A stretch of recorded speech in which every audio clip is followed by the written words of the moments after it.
Everyone, ito po ang mga tanim sa loob ng aking classroom. Ayan. So, ito yung almost isang taon ko ng tanim. Hindi ko alam ang pangalan nito. Then, meron akong ampalaya. Ito ay yung kamatis. Meron din akong ito, saluyot. Kasi tinapon ko lang dito at pinagtatanim. Ayan. Ito po yung punla ng sili.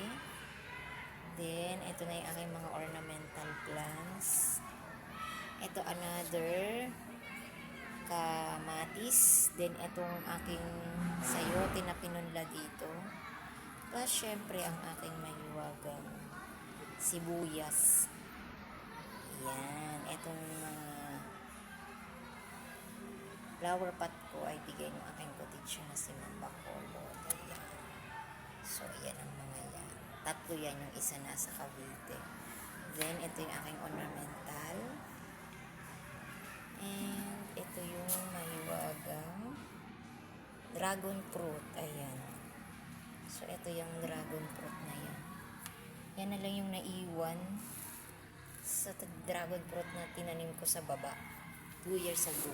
Yan na lang yung naiwan. Then, ito ay ornamental ulit. May mga aloe vera. Again, kamatis. Ito naman ang sili. Siling labuyo. Siling labuyo ulit. Aloe vera. Ornamental plants. Ito ay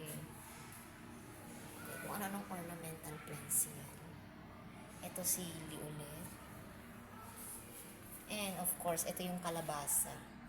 Dalawang kalabasa ito yung isa nasa baba. Alright. And ito pa, yung aloe vera. At ito, kalimutan ko ng pangalan nito. And syempre, itong mga bulaklak na bigay ng mga estudyante ko. Handmade. Alright, so yan po yung aking mga tanim dito sa loob ng classroom.